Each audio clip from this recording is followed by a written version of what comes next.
Have you ever reached a point in your career where you're successful on paper, but something just feels off? You're productive, you're respected, and you're doing important work, but you're just tired. You're distracted. And when you get home at night, it's hard to be fully present with the people that matter. For many engineering leaders, the problem isn't capability, it's energy and it's focus. It's the ability to shift between different states required to lead well at work and to live well at home. Today's guest started as a chemical engineer before rising through the ranks of corporate leadership. He has spent decades studying high performers and helping leaders understand how to manage their state, not just their schedule. So, today we're going to explore why engineers often struggle when success stops feeling fulfilling, how the concept of flow state actually works from a scientific perspective, and how leaders can design their days to be more focused, creative, and present.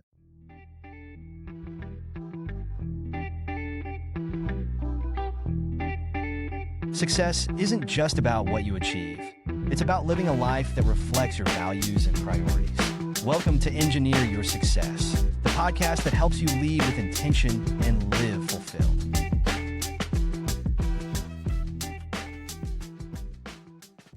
My name is Dr. James Bryant. Welcome to the Engineer Your Success podcast. And today we have a very special guest, Deri.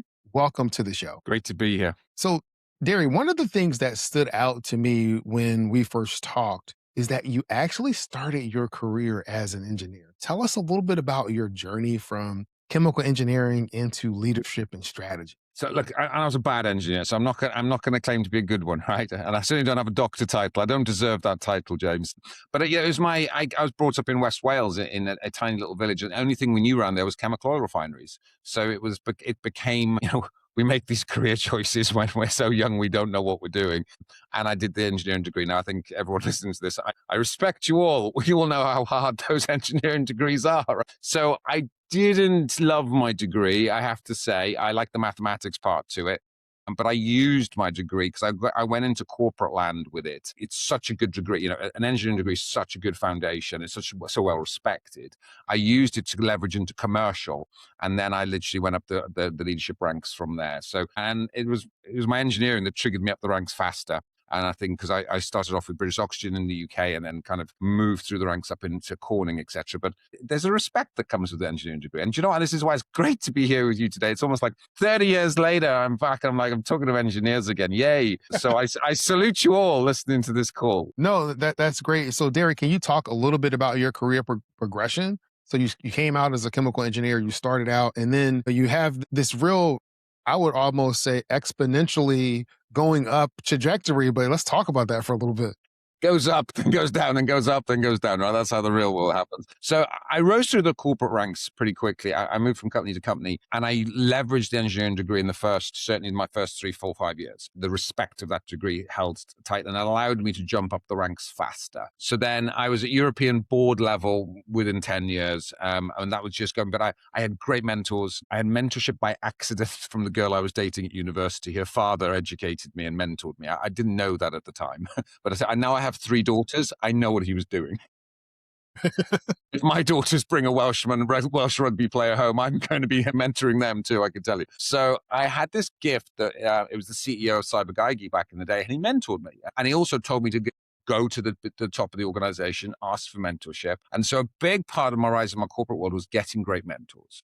I didn't know, and if I hadn't had that, I would never have asked for that. I wouldn't have known. So mentorship's been a big key to my career success. Then I came management consulting side. And so for the last 25 years, I've been on the management consulting side, advised a lot of scale ups, and I've sat on like 330 boards now. One thing that stood out in your development, you were encouraged to ask for mentors. Yeah. This is the insight I got from my girlfriend's father, who was the CEO of Cyber Geigy at the time. And he said, son, when you start in the corporate, you're going to go straight into the managing director's office, the CEO's office, and you're going to go into his desk and you're going to ask him to mentor you. Now, I didn't know that's what you're not supposed to do. Right? Now, the reason was, he said, because he was CEO, and he said, I am CEO, obviously, of Cyber Geigy. And he's like, no one does that to me. He said, I would happily mentor the young guns coming through. No one asks me. it's the gift that keeps giving, right? I saw the power of it for me, and now I encourage it. If you just get the right person at the right time giving you that snippet of advice, it's life changing. But we've got to seek it out, and that's the key. You've got to ask. We've talked about mentorship, but at some point in your journey, you also started seeing a pattern among high performing leaders. And so, what were your observations of high performing leaders? Well, there was two things happened. One, I went into ultra endurance side, and that's an important piece. I started climbing the highest mountains in the world, running across deserts and everything.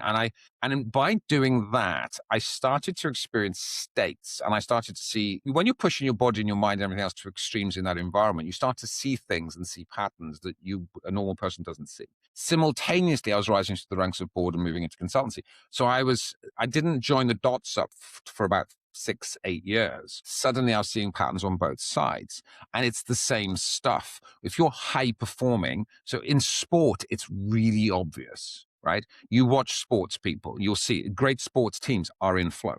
That is flow state. They train hard, right? They recover harder. Right. So you got the clues are all in the sport, the clues. So if I'm going to do an Ironman, so when I did the Ironman, that's an intense day for any human being, right? Guess what? Should I recover after that? That's not even a question, is it? Of course you're going to recover after that. Okay, let's come back over to business. You just smashed boardroom work for a day. Should you recover after that?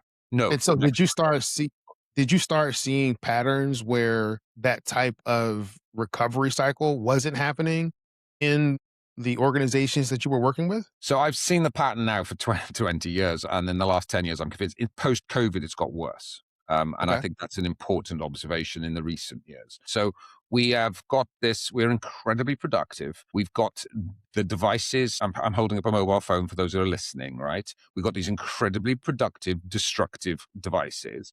And we are now doing Zoom calls. Great, we can work from home and just smash Zoom call to Zoom call to Zoom call to Zoom call with no breaks in the middle. So we've actually created a universe where we have just broken our ability to access states.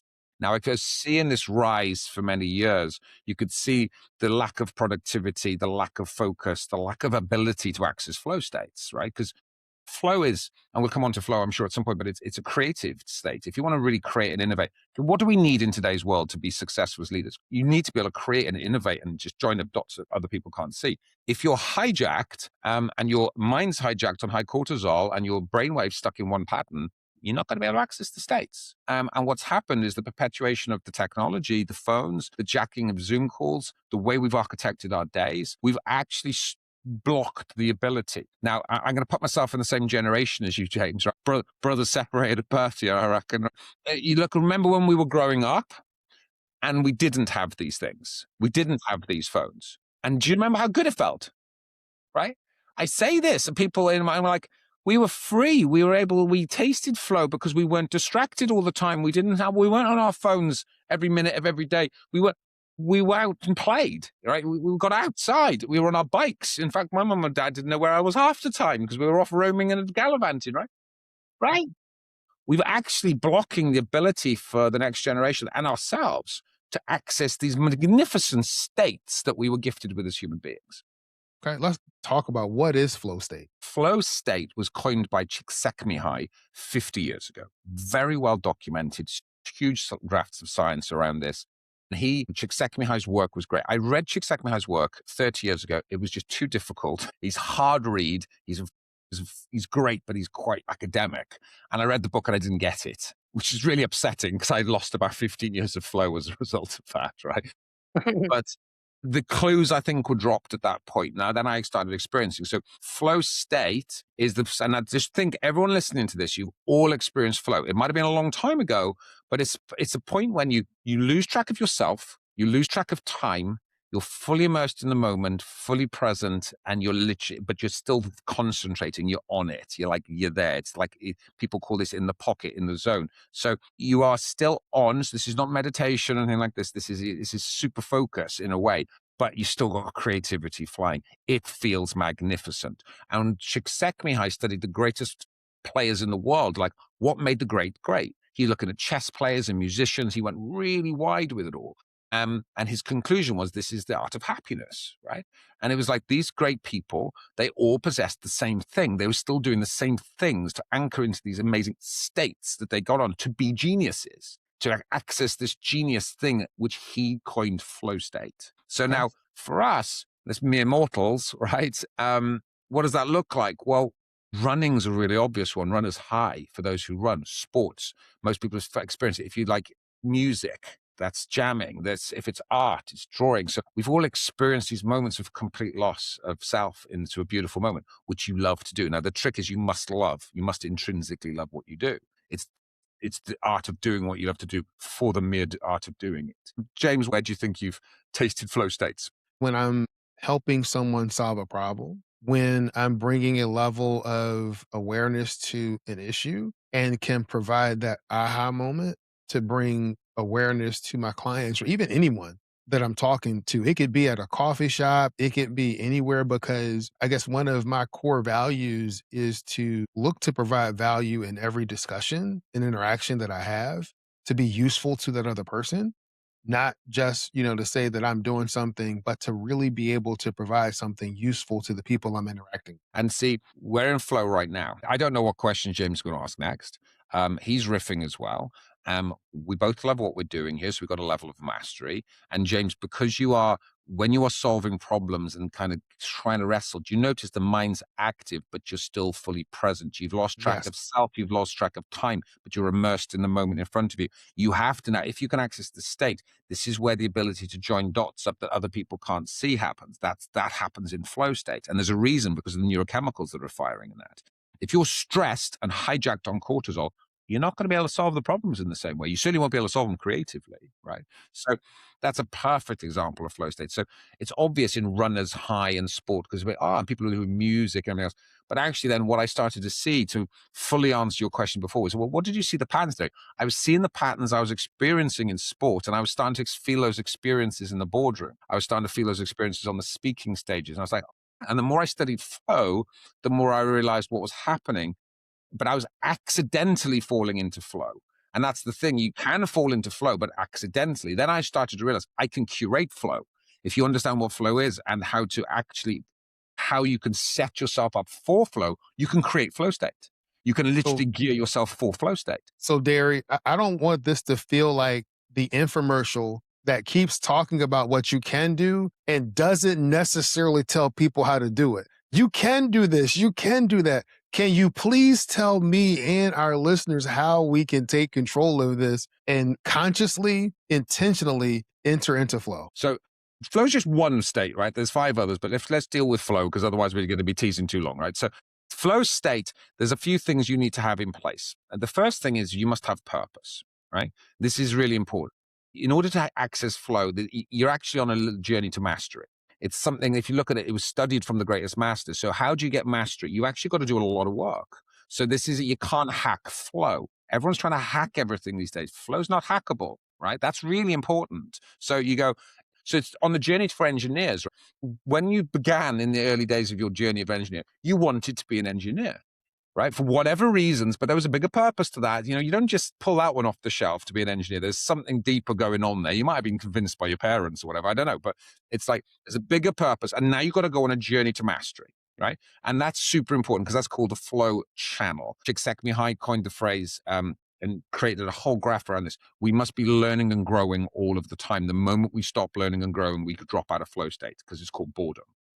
Right. And then the final part to the beginning of the journey is you must be intrinsically motivated. So you cannot access flow if you don't actually love what you're doing.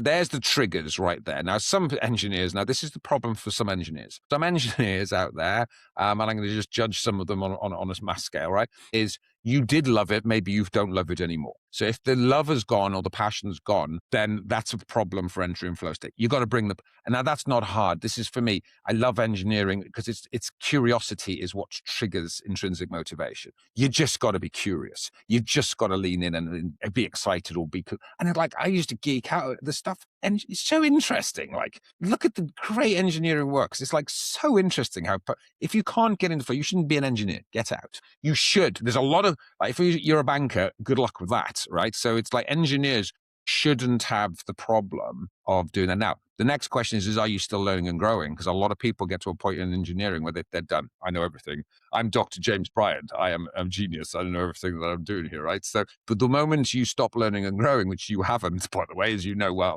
damn well, then we've got a problem. Now, if we've got that stacked, we can access state. Now, we've got to then prepare ourselves for that state, and we're going to give everyone access to my book for free. Everyone's got that, and I go into this detail in the chapters, full accessibility. So I'm not going to leave anyone hanging on this call. Don't worry. And you will literally show you the triggers that you can get into flow state.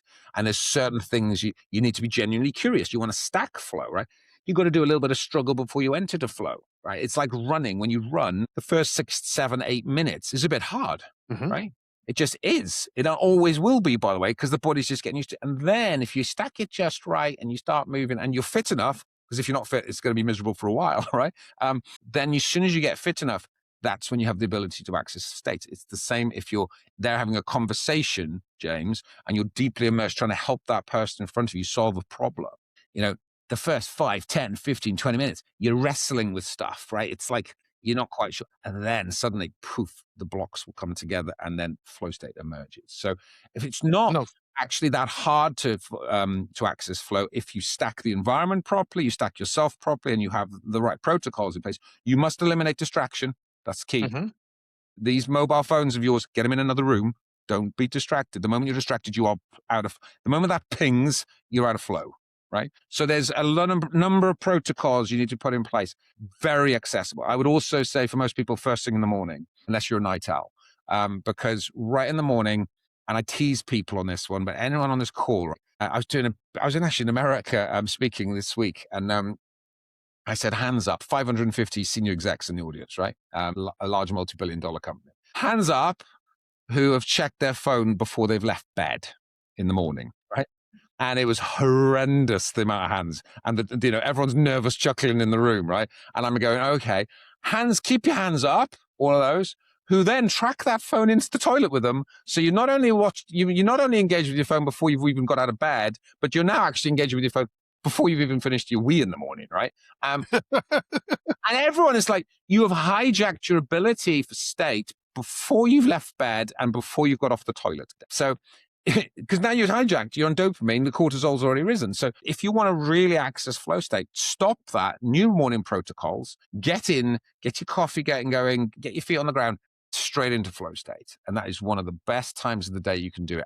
And this is serious stuff, right? Studies from McKinsey show that if you can access flow state, 500% productivity gains, 100%, 300% creativity gains, and 200% uplifts in purpose. Okay. So you've talked.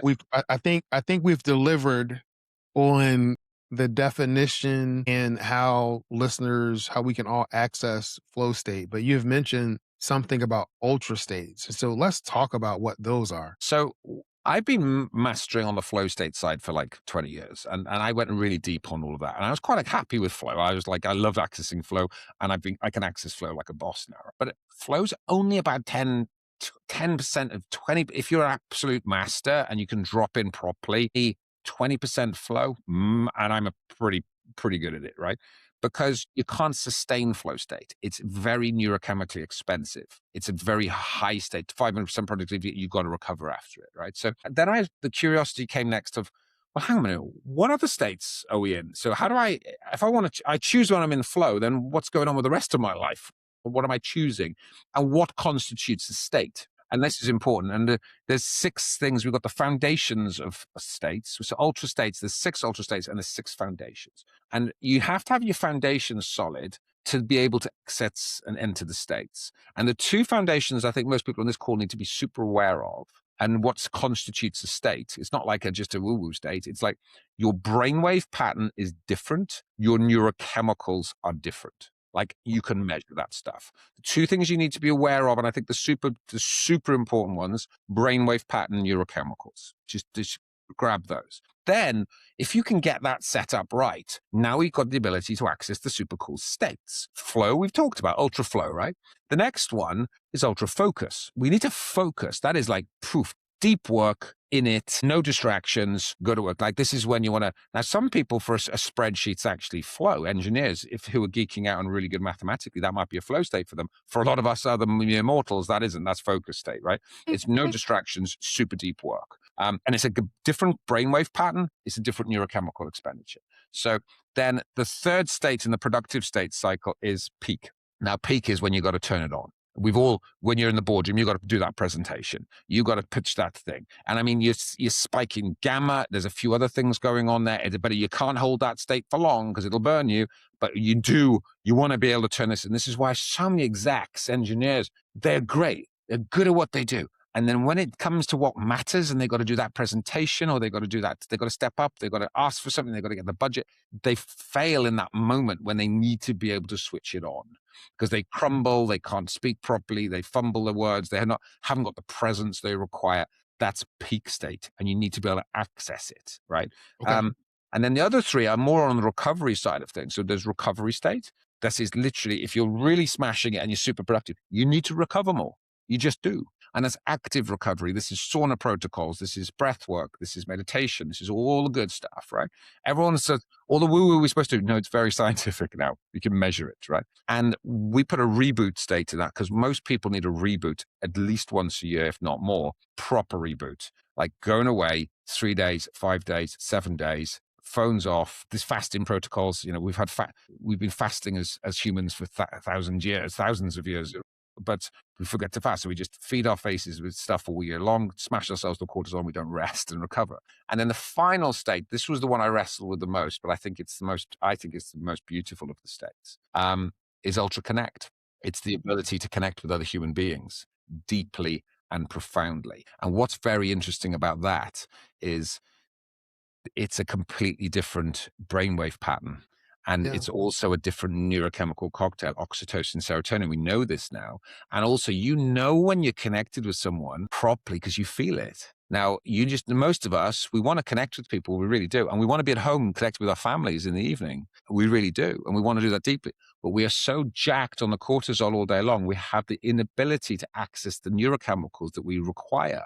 And if we can access that, it's entrainment. You will know this. People are listening to this. You can be in a boardroom, you can be in a big meeting room and they're all in there and the boss walks in or someone walks in and they're stressed out of their face and they literally set the entire room on edge immediately. You'll entrain.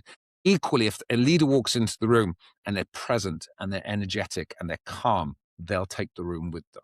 It's very scientific now. So the ability, if you can access the stage, you have the power to bring the entire room with you. And that, I believe, in this world we're in now, we don't need more stress and more cortisol. We need more connection. That's what we need the most. Wow. Okay. That's a lot to unpack. A lot to process, right? I get it. It is. It's a lot to process and it's a lot to unpack. And I definitely have experienced the leader comes in the room or the chairperson's in the room. They're there. They set the temperature for kind of what's going on and people tend to flow or rift off of their state or where they're at. But the whole ideal of the ultra connected state where we want to be connected with people, I think is really important, particularly in this world of AI, particularly in this world of technology, is that, we don't want the people to get left behind. And if you don't want the people to get left behind, then not only do you connecting to AI and connecting to technology, you have to make sure that you don't forget to connect with people. We are people behind their screens all the time these days. And I'm like, and you're not going to get the neurochemicals behind the screens. You just aren't. You're going to get dopamine hits. Mhm.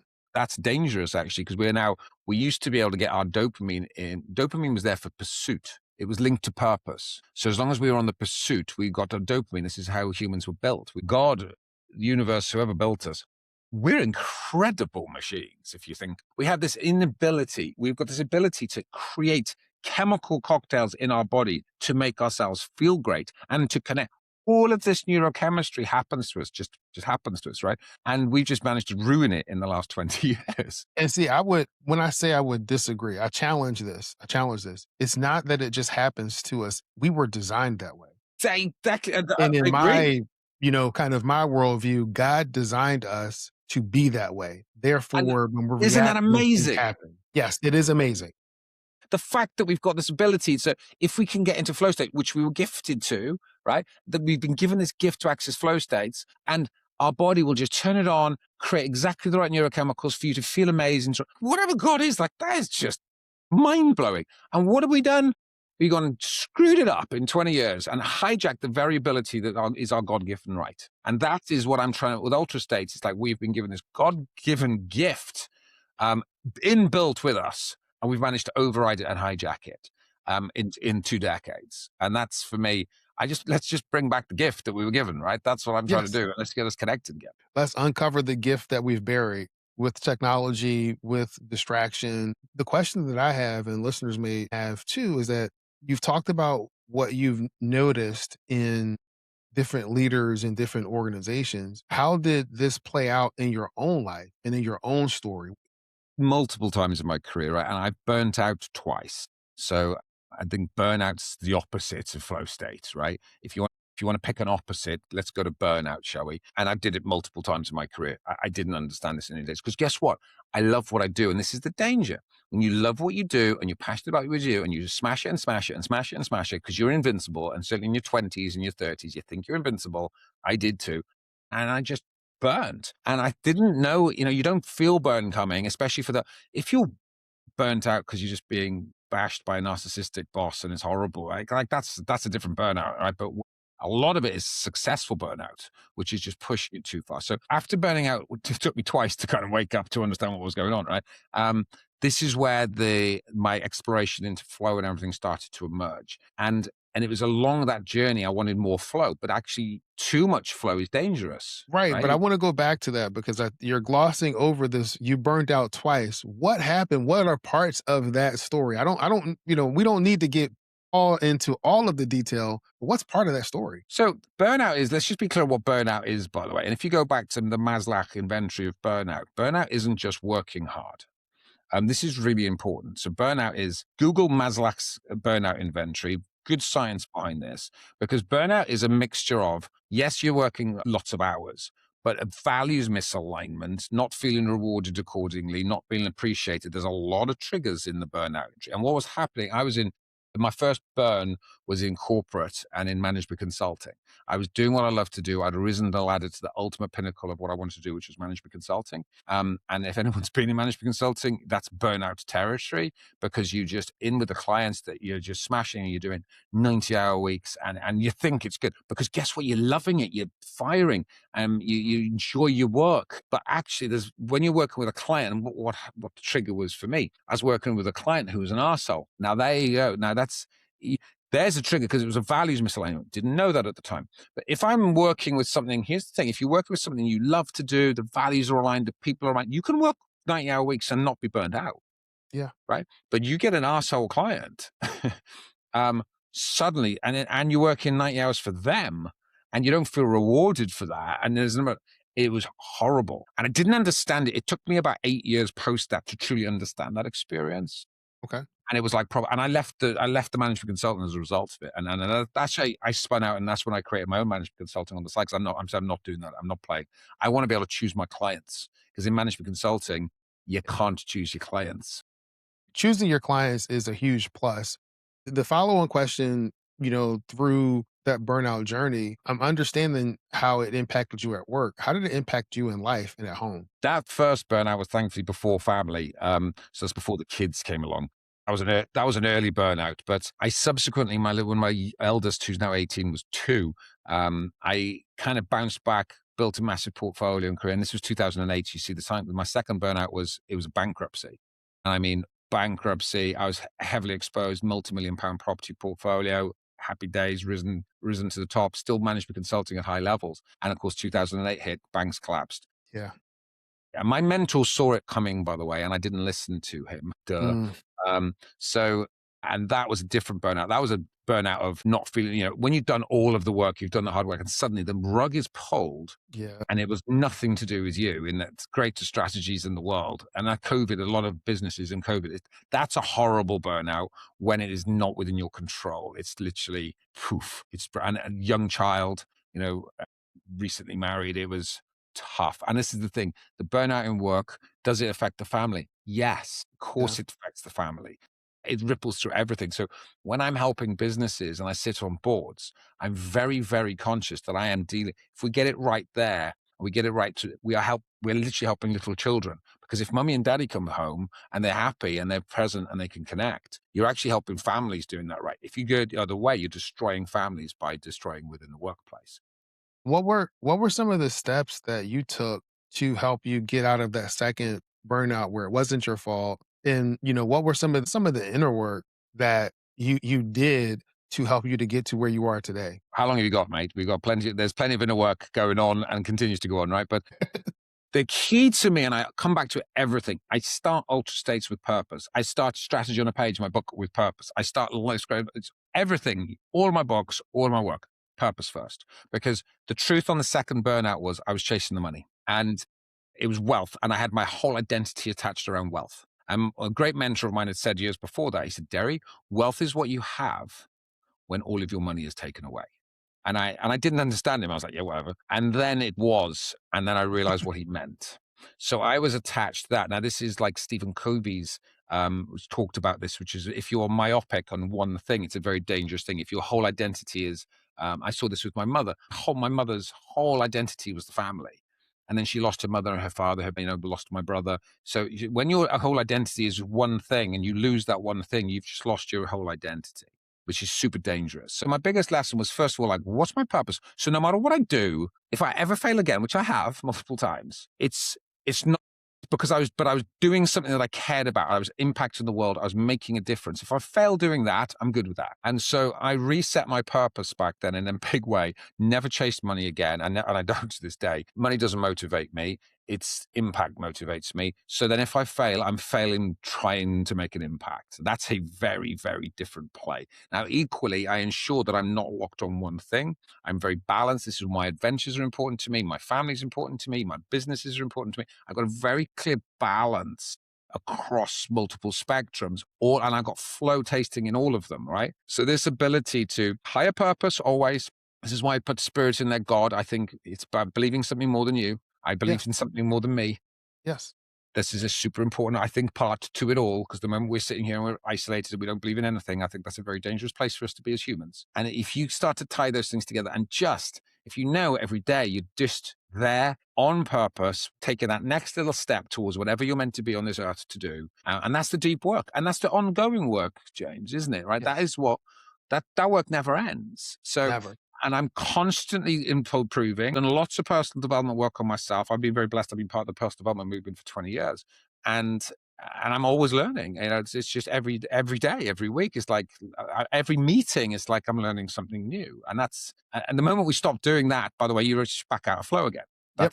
No, It's I massive. think, and that's a great full circle moment. And I really appreciate you taking the time to take that angle during this discussion. I think it's important for people to be able to connect with Deri as the person and some of the things that you've gone through, because that may help them understand better that these are not just things that you have observed from afar. These are things that you've observed and that you've lived and that you've come through. 100%. Okay. Now, if people want to follow up with you, they want to connect with you, what's the best way for them to do that? So first of all, Ultra States, I'm giving the book away to the world. This is too important for me.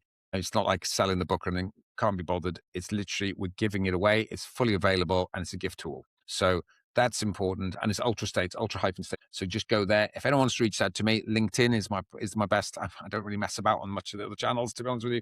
Although we're about to, apparently, my team keeps telling me. So LinkedIn's the best place to grab me. I'm there. There's only one big long Deri Llewellyn-Davies on LinkedIn, so it's easy to find me if you can spell it.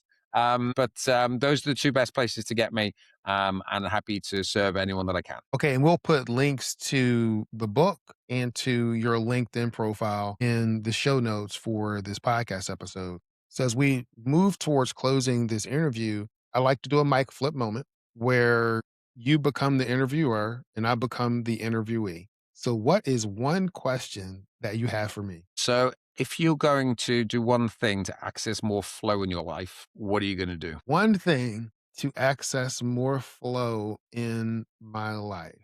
I would, to some degree, It's almost two things that I think about that come, Me too. but they're two opposites. One is to continue to push hard from a physical fitness perspective and push hard into recovery. Nice. To be able to balance those two. Yeah. And that's a brilliant answer. Deri, thank you so much for your time. It's been a real pleasure, James. Hi, this is James, the coach in your corner. Here's something that I want to focus on this week. There used to be a time where there was a natural barrier between when we left work and arrived home. That commute, time for us to mentally decompress. But now that doesn't really exist anymore, at least not like it used to. Now that we carry work everywhere in our pockets all the time, the phone that never really turns off, that line between work and home has disappeared for most of us. You're at work thinking about home, and you're at home mentally still in that last meeting with your direct report. You're physically in the room, but your presence is someplace else. And the people around you, they feel that, whether you realize it or not.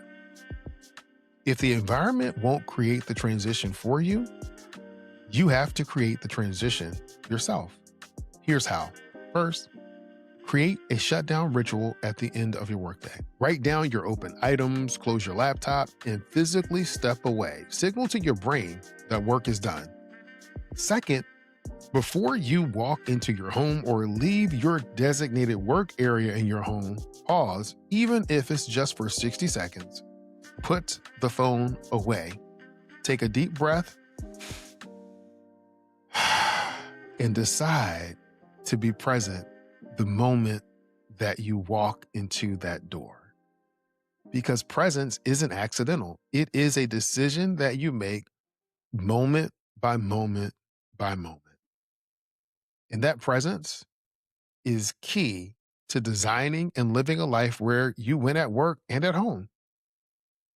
I'm Dr. James Bryant, the coach in your corner, and I want you to be great this week.